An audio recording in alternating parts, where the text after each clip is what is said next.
I never thought a canceled flight would be the best thing that ever happened to me. But sometimes, the universe has a funny way of showing you exactly what you need to see even when you're not ready to see it. My name is irrelevant now. What matters is what I found when I walked through my front door on a rainy Tuesday evening in October.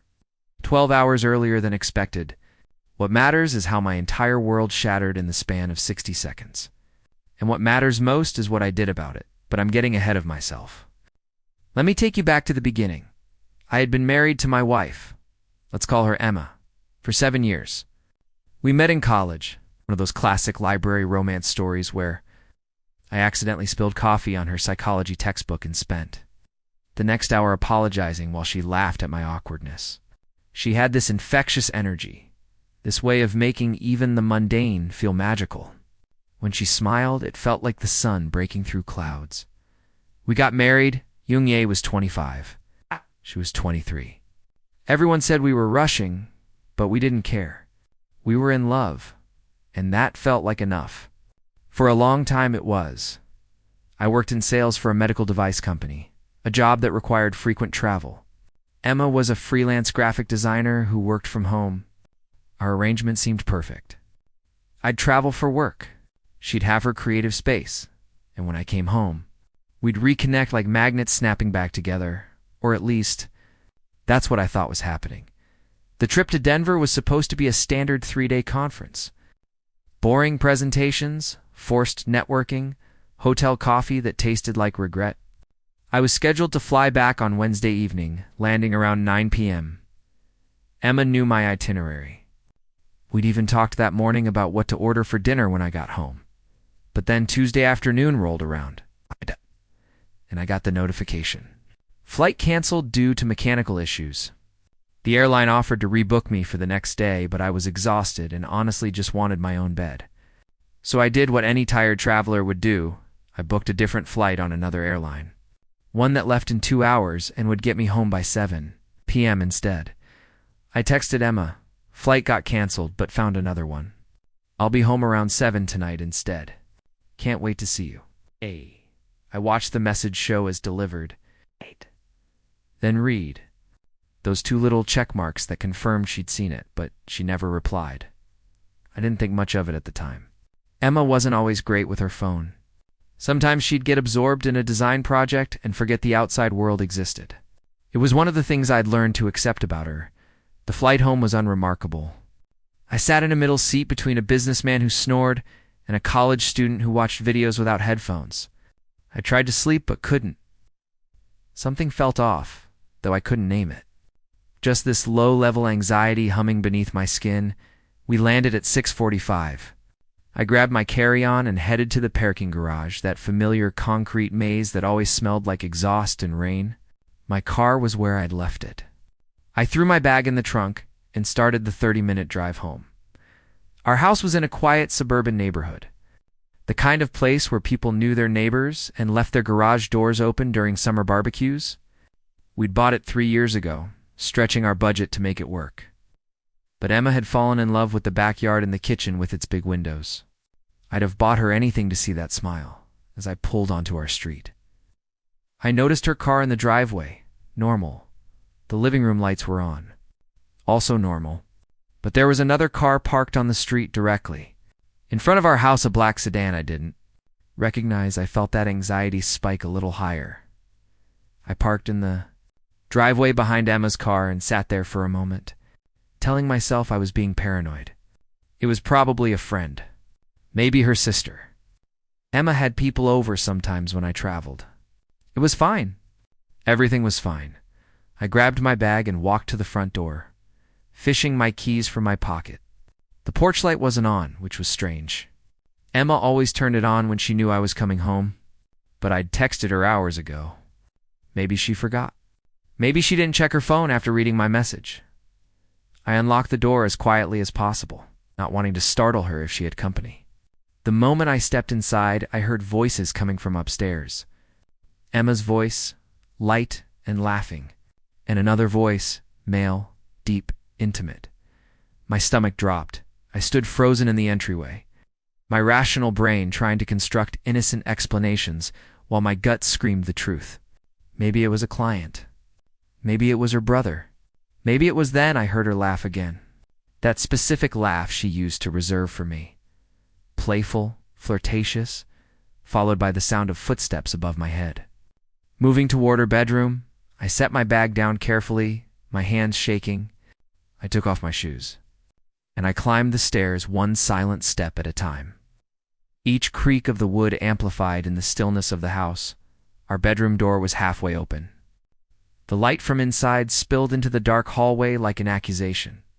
I could hear them clearly in Emma's voice, soft and affectionate, and his voice responding in tones that made my blood run cold with their familiarity. I reached the doorway and looked inside. Emma was sitting on our bed.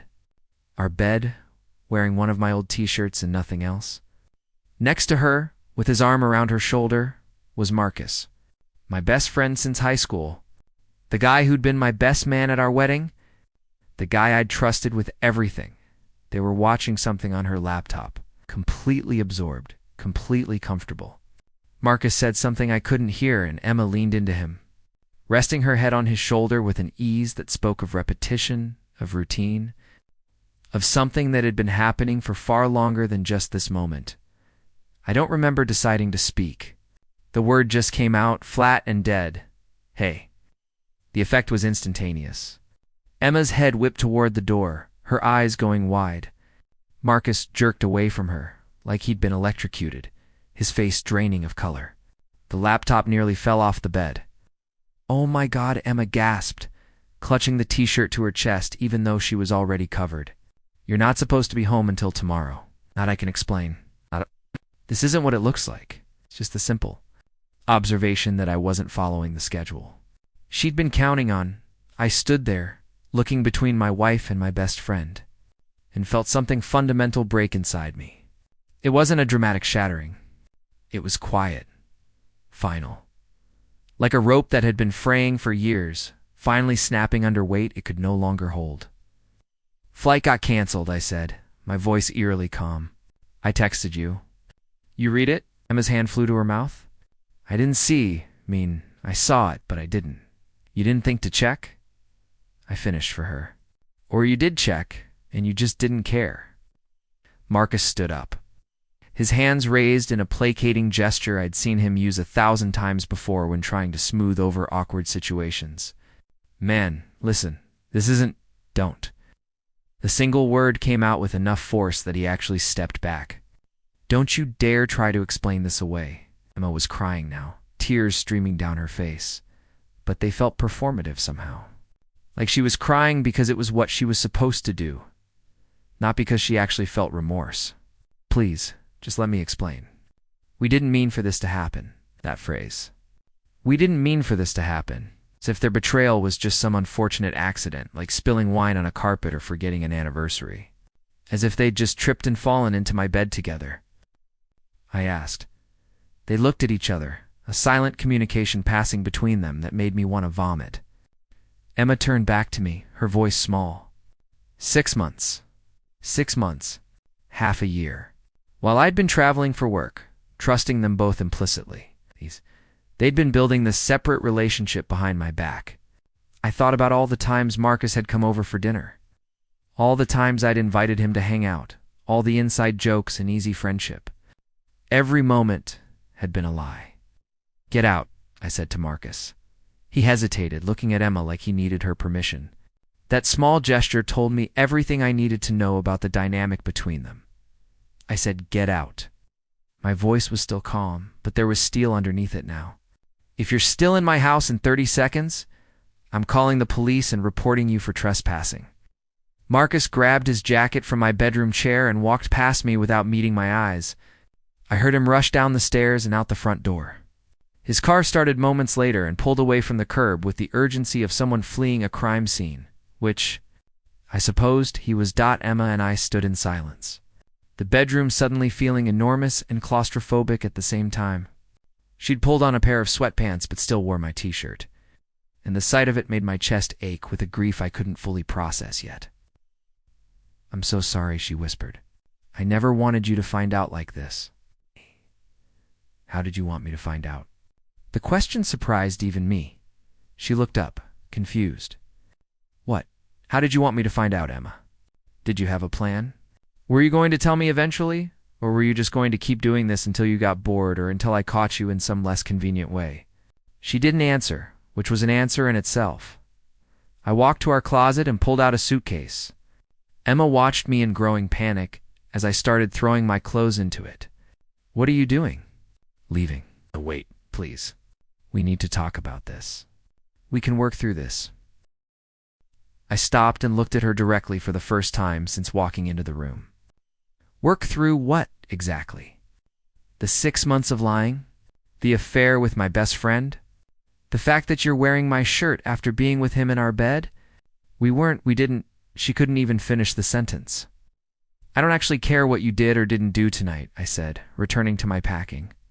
The betrayal isn't in the specific acts. It's in the choice.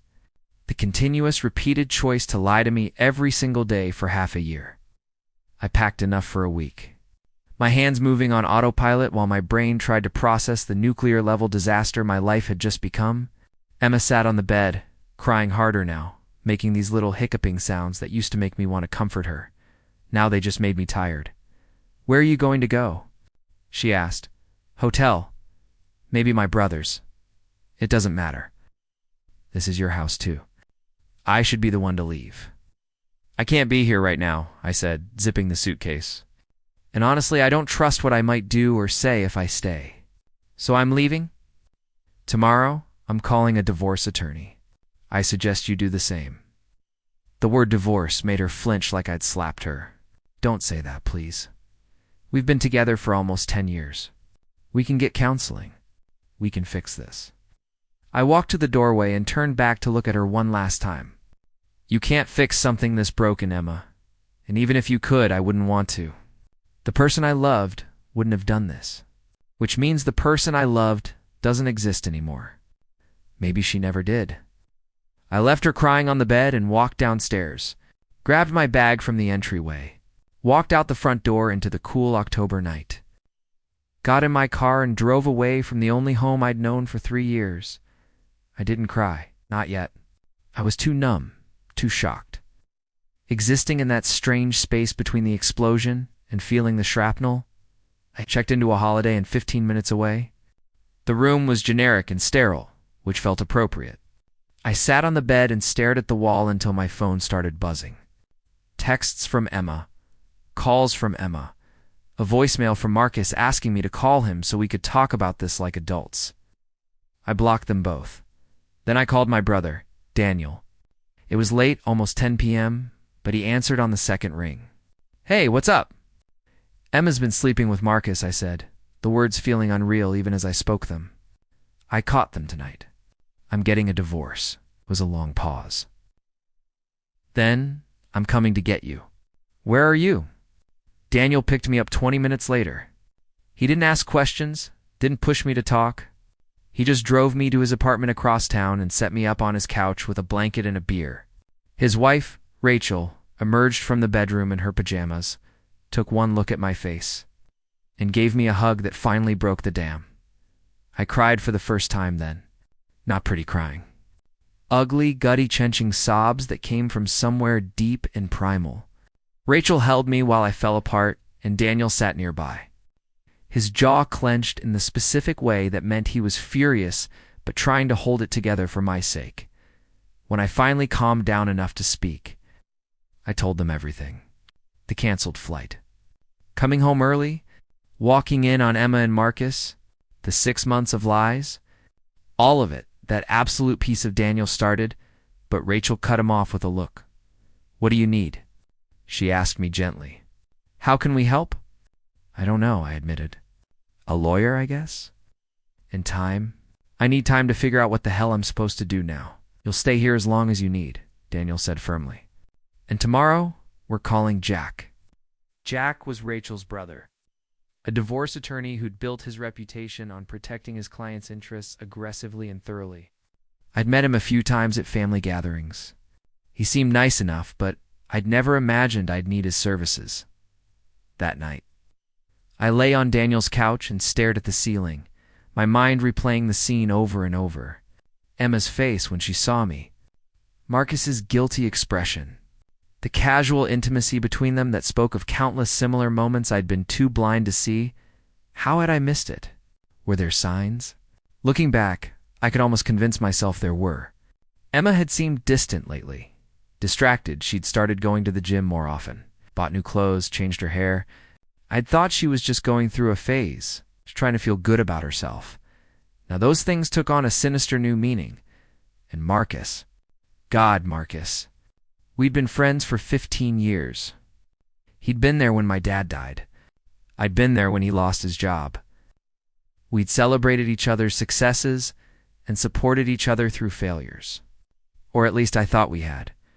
How do you reconcile that history with this betrayal? How do you make sense of someone being your brother and everything but blood, only to discover they were capable of something like this? I couldn't.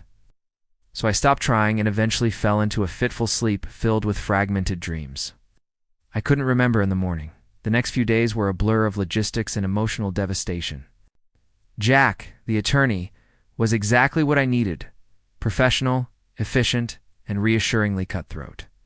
He walked me through the divorce process, explained my rights, and helped me start building my case, given that she's admitted to the affair. This should be relatively straightforward, he said during our first meeting. Colorado is a no-fault divorce state, but the affair can definitely factor into asset division and any potential alimony discussions. I don't want alimony from her, I said. I just want out. I understand, but let's not make any decisions based on emotion right now, Jack advised. You've been married 7 years. You own a house together. You have joint accounts. We need to make sure you're protected financially. He was right, of course. Over the next week, we started untangling my life from Emma's, separating bank accounts, dividing assets, figuring out what to do about the house. Emma tried calling me dozens of times, but I refused to speak to her, except through Jack. Marcus tried reaching out too, sending long, rambling texts about how sorry he was, how it just happened, how he never meant to hurt me. I didn't respond. What was there to say? No explanation would make this better. No apology could undo the damage. I threw myself into work, traveling even more than usual, grateful for the distraction. My colleagues noticed I wasn't quite myself, but nobody pushed. They probably assumed I was dealing with personal stuff and wanted privacy. They were right. But here's the thing about betrayal on this scale. It doesn't just hurt. It makes you angry. And the more time passed, the more my shock and grief transformed into something colder and sharper.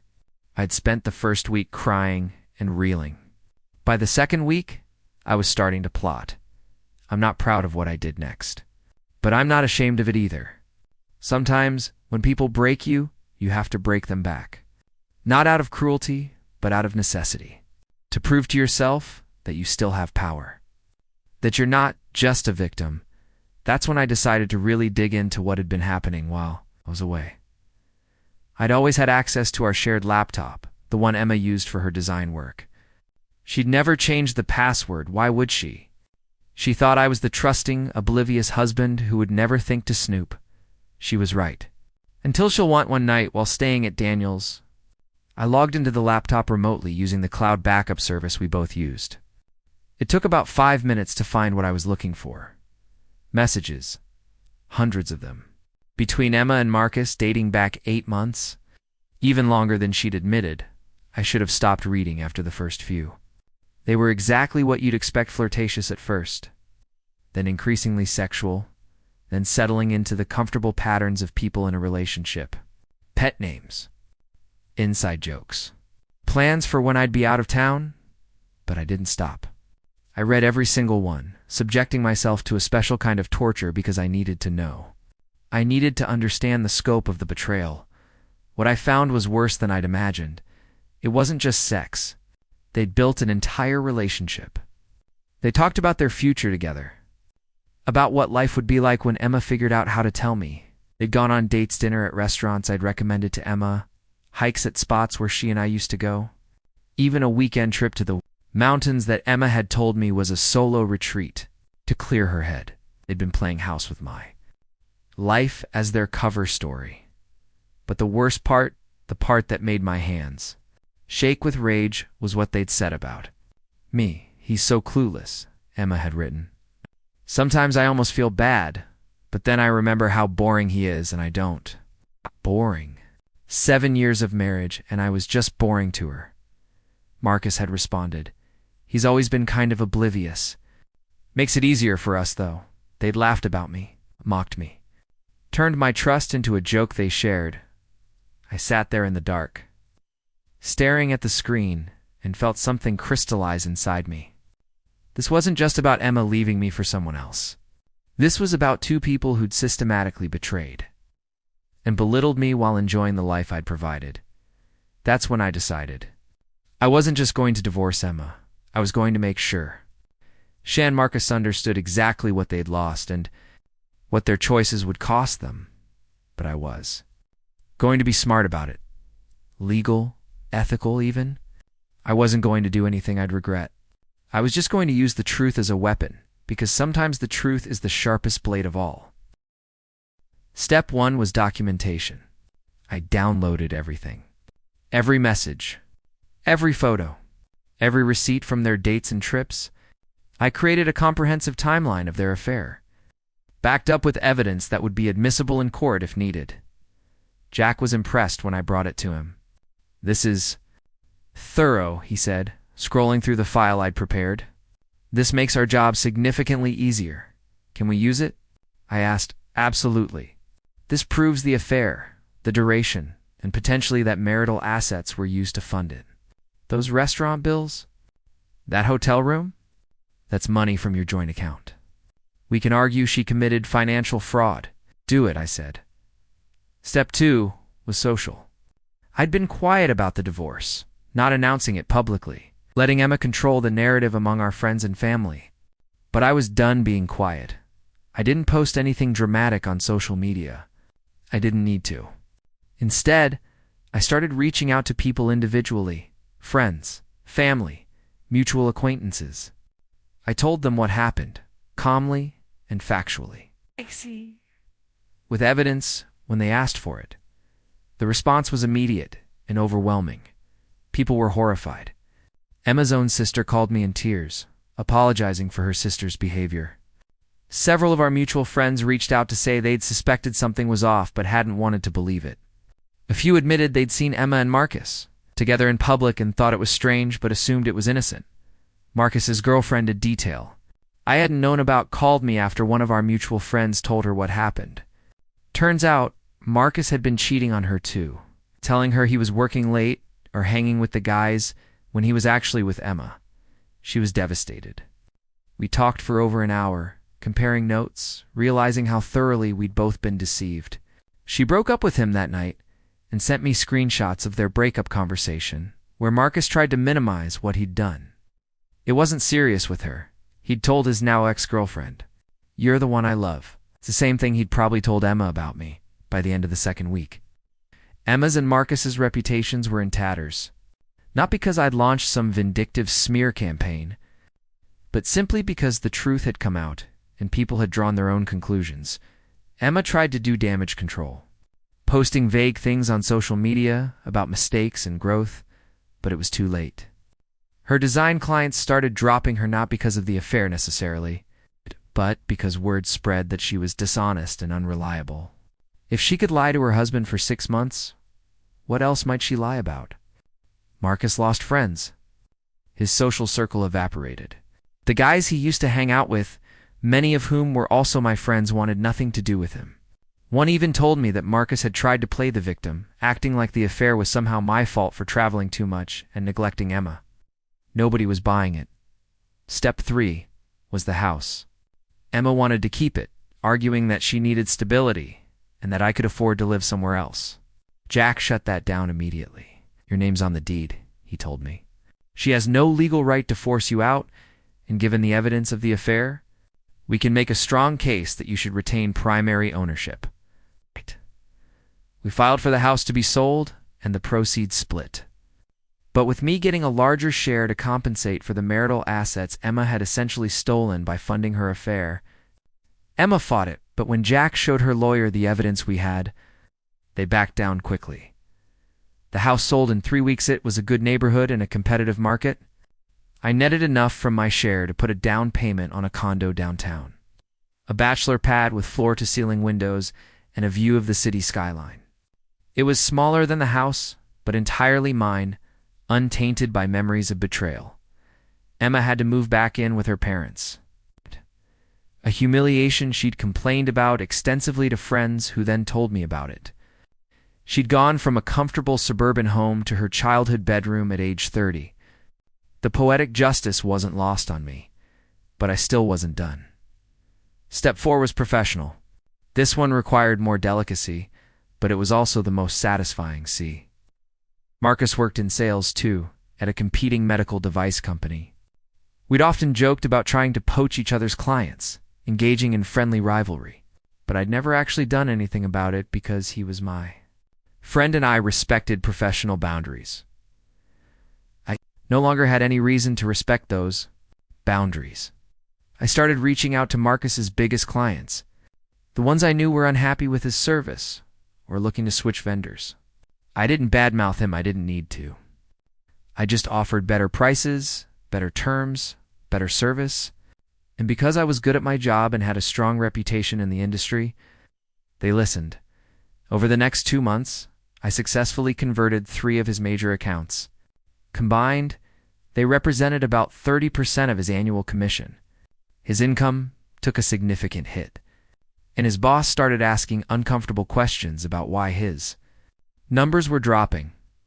I also may have mentioned, to one of the industry networking groups, we were both part of that.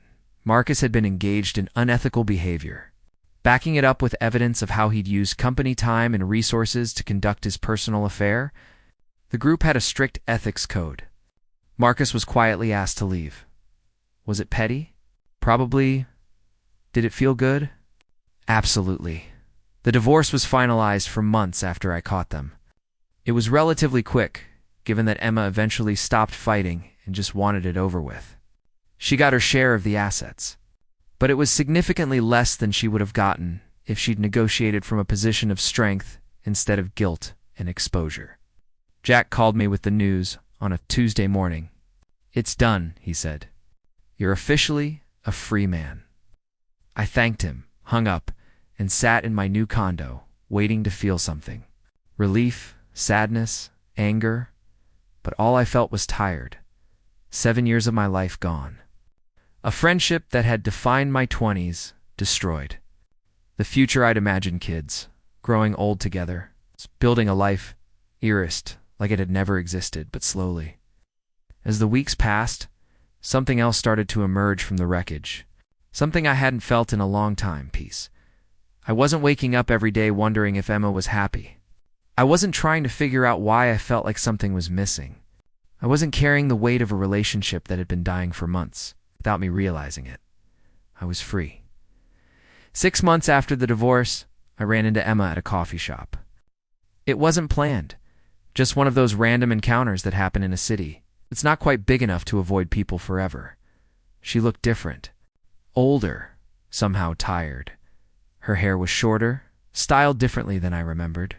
She was alone, working on her laptop in a corner booth. She saw me at the same moment I saw her. For a second we just stared at each other, the weight of our history hanging in the air between us. Then she did something I didn't expect. She waved me over. I almost walked away. But curiosity got the better of me. I ordered my coffee and sat down across from her. "Hey," she said softly. "Hey." We sat in awkward silence for a moment. Then, "How are you?" "I'm good," I said, and meant it. "Really good, actually. You." She laughed, but there was no humor in it. "I've been better. Business is slow. Living with my parents is and Marcus and I broke up." I raised an eyebrow. "Really?" "Turns out he wasn't interested in being with me when it wasn't exciting and forbidden anymore," she said bitterly. "Who knew?" "I didn't say I told you so, even though I could have. There was no point." "I'm sorry," she continued, looking at me with genuine remorse in her eyes. "For everything. I know that doesn't fix anything, but I need you to know that I regret it." I threw away something real for something that was just fantasy. I studied her face, looking for manipulation, for angles, for the woman who'd betrayed me. But all I saw was someone who'd made terrible choices and was now living with the consequences. I appreciate you saying that, I said carefully. I hope you figure things out. Are you seeing anyone? She asked, then immediately winced. Sorry, that's none of my business. I am actually, I said. I'd started dating someone I met at a work conference.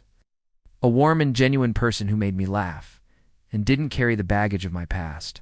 It was early, but it felt healthy. Real. Something flickered across Emma's face, regret. Maybe, or jealousy, but she smiled. Good. You deserve to be happy. So do you, I said, standing up. Just maybe work on being honest next time. I left her sitting there and walked out into the sunshine. Coffee in hand, feeling lighter than I had in years.